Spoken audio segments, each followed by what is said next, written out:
And hello again, dear ones. Reverend Robert with you here on a Friday night. It's 5 o'clock on the Mountain Time Zone, and that means it is time for the good news. Our weekly look at some of the good news stories that I found across the interwebs and thought would be an inspiration to you, and that you can use it throughout the weekend. Share with your friends. Let them know some of what the good news is going on as well. If you're watching with us live, please do hit the like button, the share button, the subscribe button. Let your friends know what we're doing, and invite some people to join us here on a Friday night. We'll be here for the next half hour or so. All right, first up tonight, a recurring story that we love to follow. The ocean cleanup folks, Boyan Slat and his crowd, are at it again. Now, currently, they are the only organization on the planet that is taking on the Great Pacific Garbage Patch. If you haven't heard of the Great Pacific Garbage Patch, it's about the size of Texas, twice over, and it's a very unique space in the Pacific Ocean where the currents and the winds blow all the garbage and all the plastic and all that stuff together into one, well, it's not really an island because it's just a floating mass. Boyan and his group have been working on this challenge for a few years now, and they just passed over 220 tons of plastic that they've been able to pull out of this patch. Now, Boyan has said he believes he can clean this whole thing up in just about 10 years, so a little less than a decade from now. They've been at it a few years now, from the first time they went out. Their machinery keeps getting bigger, and they keep getting more technology involved to make these pickups and these cleanups even more powerful, more impactful. The biggest challenge, however, is finding something to do with all that plastic once they get it out of the ocean. The ocean cleanup crowd did have a fundraiser where they commissioned a line of sunglasses from the recycled plastic. Those have long sold out on almost immediately. So now they're looking for new ways and new people to buy the plastic and turn it into post-consumer plastic, recycled, different products and such. So, hey, if you're doing anything with plastics, let's figure out how we can get you in touch with these folks. Next up, this one really got me in the heart.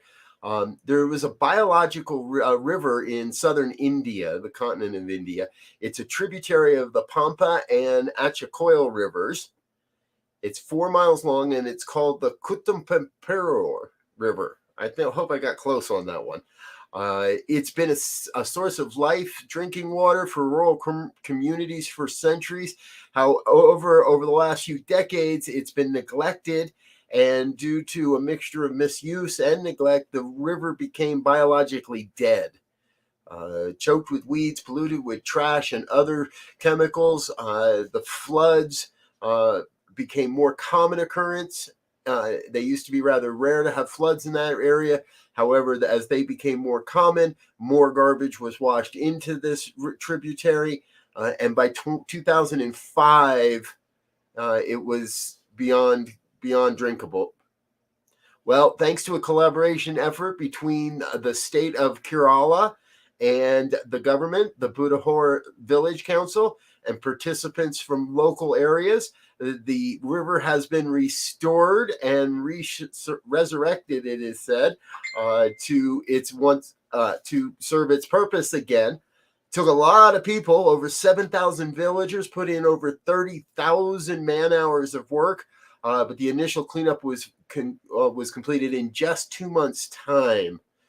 So it took about 5 years overall for all the different pieces to be in place for those 2 months of cleanup, and about $1.5 million US dollars. But fish and animals are back in the river, using the river, drinking the water, and it is once again supplying a water lifeline to the rural villagers there in India.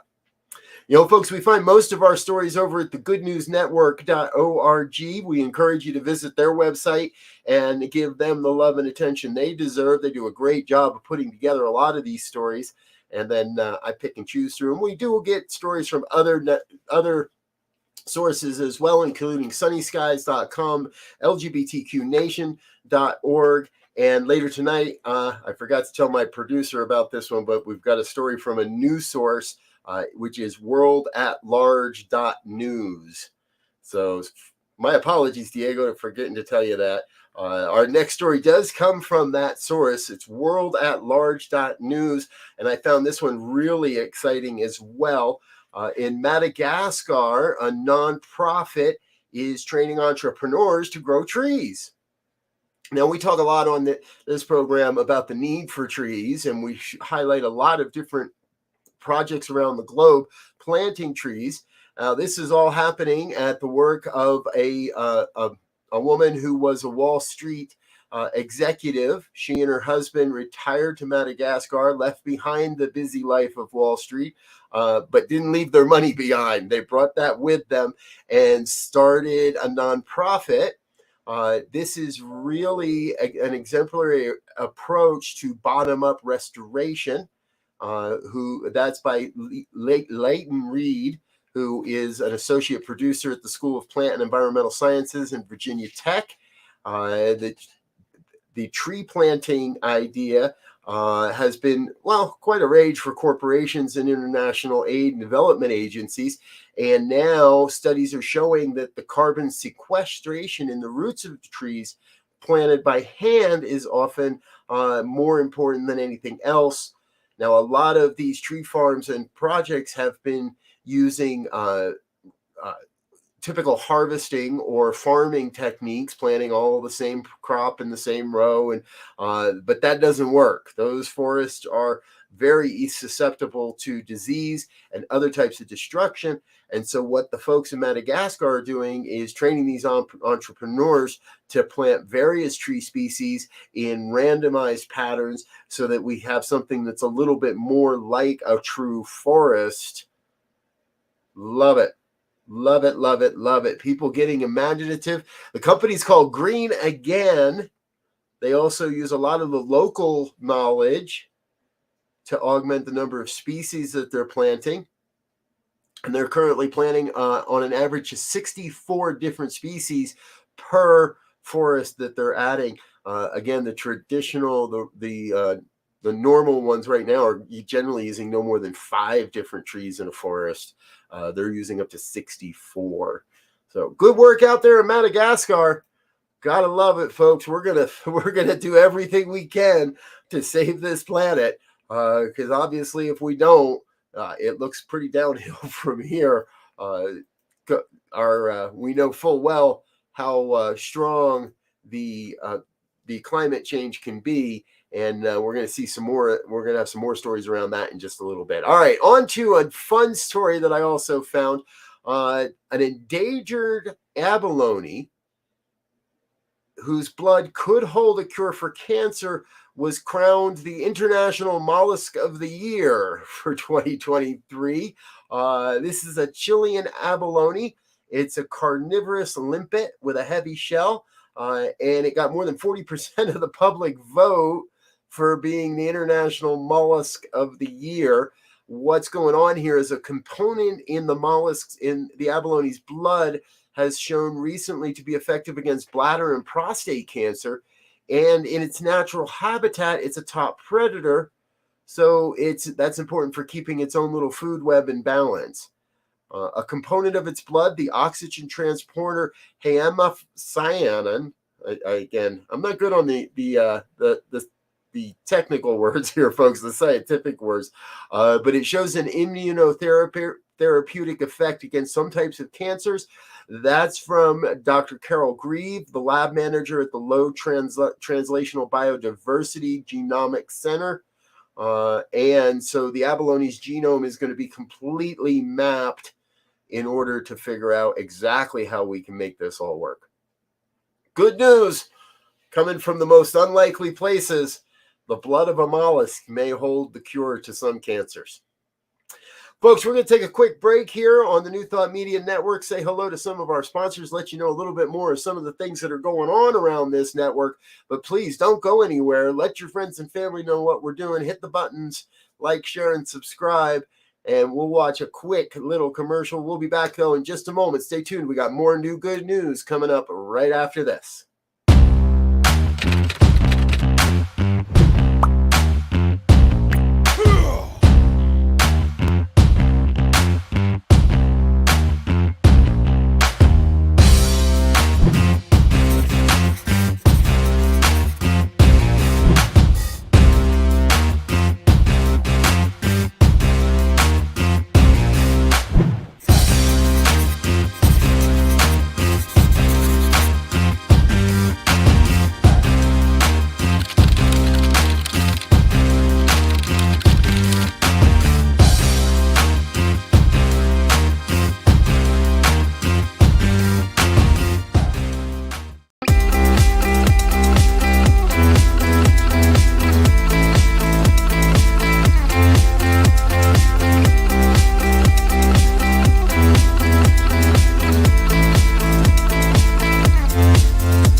Let's do something fun. Let's go on vacation. Let's take some time off just to do something fun with none of the usual to-do list that we have to deal with from day to day. And let's do it right now. And it'll only take a few seconds. Take a deep breath.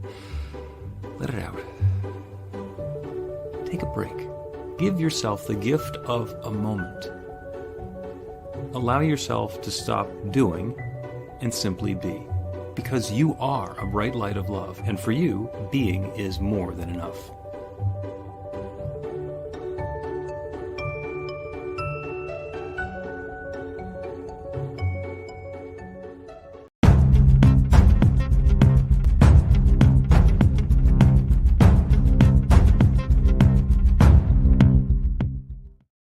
And we're back with more of the good news here on New Thought Media Network. I'm Rev Roberts. Friday night, sharing the good news stories with you. I'd like to introduce you to a Kenyan high school teacher. This is Paul.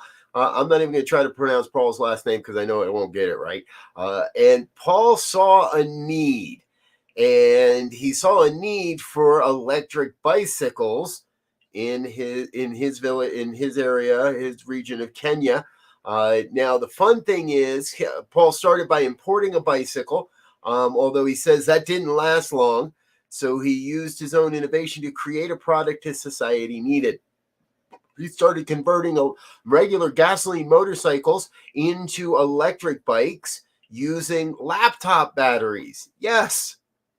Now, I have my electric bike here in the U.S. It doesn't look anything like Paul's bikes, and mine take a lot longer to charge, and the batteries are a lot more expensive.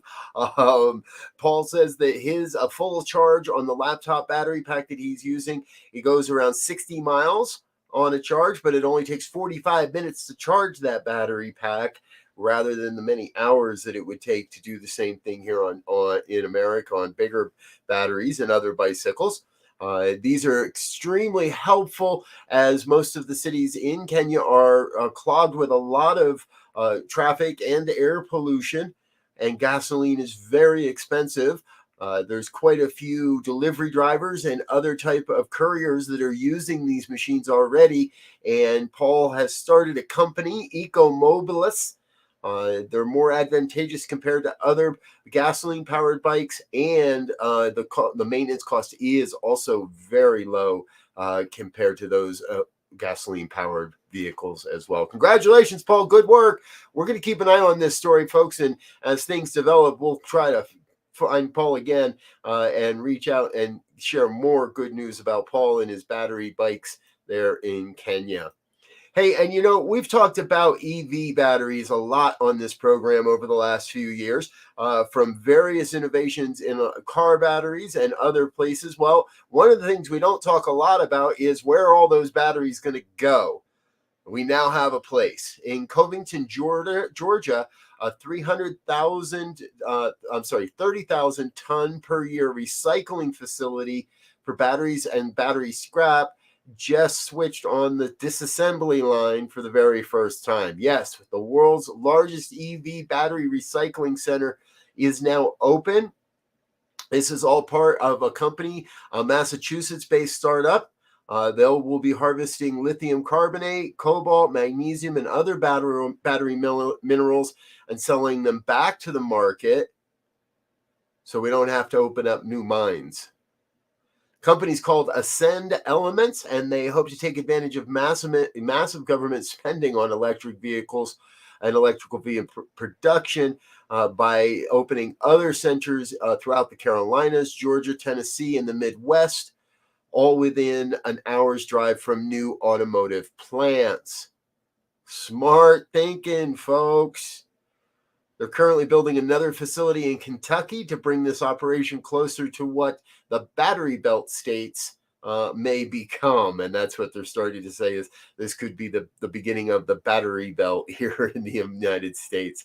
Ascend CEO Mike Cronley stated those two facilities represent the investment that we're making in key infrastructure to recover these batteries, retain these critical elements, and return them into the supply chain. Good work, Ascend Elements. I love hearing that. Very good story. Hey, folks, remember, hit that like button, hit that share button, hit the subscribe, and let your friends know what we're doing here on the New Thought Media Network. We've got a couple more stories I want to focus on with you here. And this one, man, if you have kids, your jaw's going to drop and you're going to go, hallelujah. I didn't know this, but it takes on average 15 pairs of shoes for a child to grow from a toddler to a teenager. Now, I think my kids, I think, have been through more than 15 pairs already. They usually have 2 or 3 that they're circulating at the same time. And here's the thing. We all know kids grow, and they grow sometimes quick. So all these different shoes, and it's been, the podiatrists explain that many children are wearing shoes that are not the right fit for them, especially over the first 10 years of their lives because of the rapid growth. The owner said, we wanted to give children the right fit for all cycles. We chose one shoe to cover 3 sizes that allow 18 millimeters of growth. We took inspiration from a flower on how a flower blooms from the bud stage to a fully flowered stage. The transition happens organically every day, and we applied this concept to the shoe. We started working on a shoe that flexes as per the feet. Simply put, and as and where the feet grow, either from the front or the back or sideways. And when a child wears this shoe, it expands accordingly and takes the shape and contour of their feet. That's why children feel comfortable wearing the shoes. They are fairly new in the marketplace, but have already generated but only available in India at this point. Hoping these shoes come to America. With this kind of exposure, they are sooner or later. That'll be a godsend. Innovation, creativity, and following the natural form and function of a child's growing feet. That sounds like New Thought to me. I'm pretty excited about this. Hey, here's one more really good news story, especially for here in the United States. The U.S. Food and Drug Administration has approved Narcan for over-the-counter use without a prescription. For the very first time, you will also be able to buy the life-saving drug intervention spray online. Now, the nasal spray contains about 4 milligrams of naloxone hydrochloride, which can rapidly reverse the effects of opioid overdose, and that is the standard treatment in most emergencies. This action by the FDA paves the way for the life-saving doses to be sold directly to consumers in places like drugstores, convenience stores, grocery stores, and gas stations, as well as online. The timeline for availability and price will be determined by the American manufacturer Emirate Biosolutions, but the FDA says the transition from prescription to OTC status may take months. So this isn't going to happen overnight, folks. I have luckily never had to administer Narcan, but I do know of countless stories where this has saved lives. This is going to go a long way to help battle the opioid addiction crisis that we're facing, not only here in America, but across the planet. All right, we're going to take another quick break, give a moment or two to say thank you to our sponsors and committed givers, as well as highlight a little bit more of what's happening here on the New Thought Media Network. I'm Rev Robert, but don't go away, and we're going to have a whole nother set of stories coming up following the break. So stay tuned, stay with us. We'll see you again in just a moment or two. Please help us say thank you to our organizational sponsors and donors, including the Hefferland Foundation, Affiliated New Thought Network, International New Thought Alliance, Science of Mind Archives and Library Foundation, Center for Spiritual Living Denver, Center for Spiritual Living Midtown Atlanta, New Thought Philadelphia, Planned Happiness Institute, Summit Center for Spiritual Living, Center for Spiritual Living on the Lake, Unity Spiritual Center Kitchener, Om Center for Spiritual Living, Center for Spiritual Living North Jersey, Unity of Savannah, Center for Spiritual Living Seattle, and all of our individual donors and sponsors.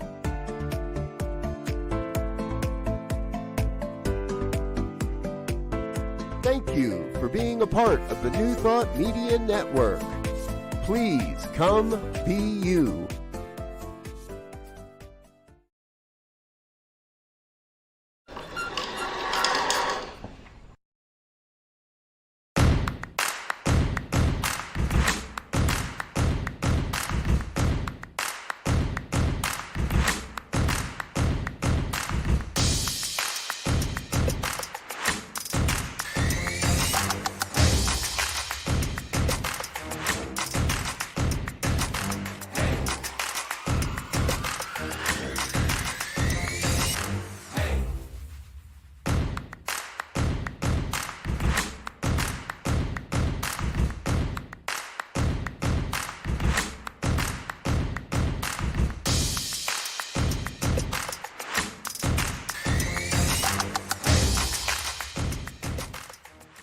New Thought Media Network is on the rise. We're looking to grow with you. Do you have technical media experience or perhaps a desire to learn? Are you willing to volunteer your precious time and attention? We share this message to benefit all. If you possess a computer with a camera and a microphone, we will share our knowledge with you. Behind the scenes or being the star, let us bless our one. Contact us at info@ntmedia.org.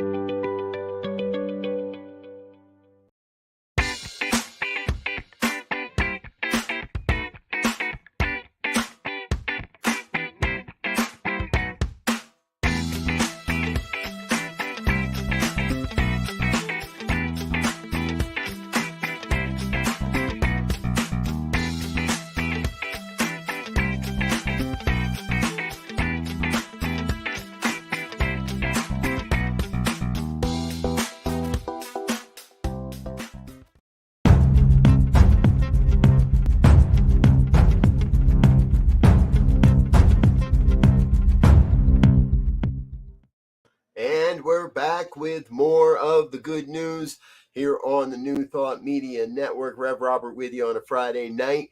I've got a whole nother series of good news stories here. And the first one kind of comes, well, to me, it's kind of like, well, yeah, of course. If we think about what we want and we think good about it, well, then it's going to happen. A new study is out by Yale University and their School of Public Health. It was funded and promoted by the National Institute on Aging. And over a series of years, they've looked at people over the age of 65. The study's based on about 1,700 participants. And it looked at people with mild cognitive impairment.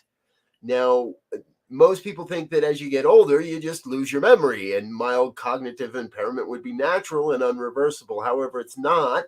The study does indicate that about 50% of people that experience mild cognitive impairment do recover from the condition and are able to bring themselves back up to full memory. One of the contributing factors is to be positive about aging. Professor Becca Levy, one of the lead authors of the study, said most people assume there's no recovery from MCI, and little is known about why some people recover.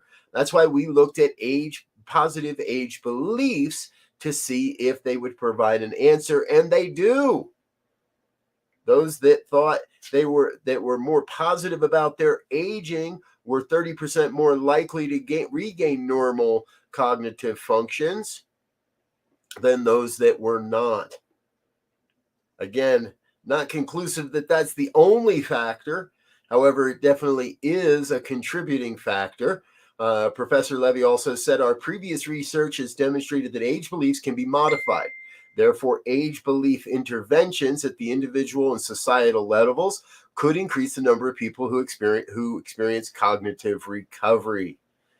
Her research was published this week in JAMA Network Open and was spurred by her previous discovery that older people who felt positive about their age experience improved cognitive performance. Thank you, Professor Becca Levy. Thank you for doing that work. That's good news. especially as I'm not over 65 yet. But that means that all I got to do is stay positive about it, and I've got a contributing factor going my way. And I would imagine that if you're over 65 and you start thinking positive about your aging, that'll work too.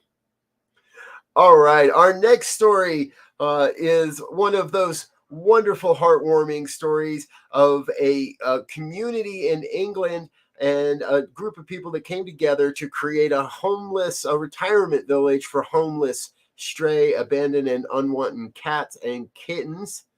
It's called the Shropshire Cat Rescue in Shrewsbury. They take in they've got currently they have 17 cats, and they've each been given their own little mini condo, as it were. There is a video over on the website. Check that out, goodnewsnetwork.org, where the cats have it's just adorable. Each of the shelters was intended to create an area for cats who were too elderly or had ongoing health conditions that needed regular treatment and monitoring to live out their days in comfort. There are a number of veterinarians involved, and each of the cats are weighed weekly and monitored for weight change or indication something isn't right. And if so, they're highlighted for a vet checkup. If there are any cats who are a concern beforehand, they get taken straight down or booked into the veterinary hospitals as soon as possible. So if there's any mitigating circumstances. Of course, as this is a retirement home for elderly cats, they've even created their own memorial garden and create memorial stones for the cats that do make their transition. Good work, folks. Really happy to see this one as well. Hey, do remember, coming up later tonight, following this program, we do have our fireside chat with Reverend Michael at 6 p.m. And as our producer Diego was reminding us, evening prayers at 8:15 p.m. as well. Thank you for those reminders, Brother Diego. All right, we got a couple of stories left, and that means we're going to run just a little bit late. However, I want you to know this. A new study out of Australia has found beneficial properties may not be the of cleaning our air, of disinfecting our air, may not be the only benefit to having a room full of plants. The room full of plants can also, because of cleaning and disinfecting the air, can help to keep us from getting colds and the flu. This is a very good proof of concept study on whether plants can help disinfect air, and our results have potentially major implications for the role of plant-mediated atmospheric cleansing, climate change, and urban and indoor air quality. Again, head on over to the goodnewsnetwork.org for the full story on that. All right, our final story of the evening in our newest segment, Hero of the Week. On the left is not the hero, that's the crocodile. On the right is Vimal Singh. Vimal was down by the river, and her husband had gone down to the river to get water for their goats, and a crocodile ran up, grabbed him by the leg. Vimal jumped into action and started to smack the crocodile with a stick, and it so shocked the crocodile. It says here she may have gotten a shot at his eye. It so shocked the crocodile, he released the husband from his jaws. The man was able to backpedal away, and his leg was saved. He was transported to a local hospital, however, is expected to make a full recovery. Think about it, folks. I don't know that I would have the wherewithal to pick up a stick and start smacking a crocodile. Congratulations, Vimal. Thank you so much for not only saving your husband's life, but being an inspiration to all of us. You are our hero of the week. All right, folks, that's all we've got time for. I'm overtime as it is, so I'm going to get out of here, let you get back into your evening. But again, come back again in just a half an hour. Tune in for Pastor Michael and the fireside chat. Send us your news stories at goodnews@ntmedia.org. Let us know if there's a good news story that you know of, or if you'd like to come on and be a guest presenter some evening. I'm Rev Robert. I'm going to get out of here for now. I love you. You're amazing. I can't wait to see you again. And until we meet in person, I wish you peace and richest blessings. Bye now.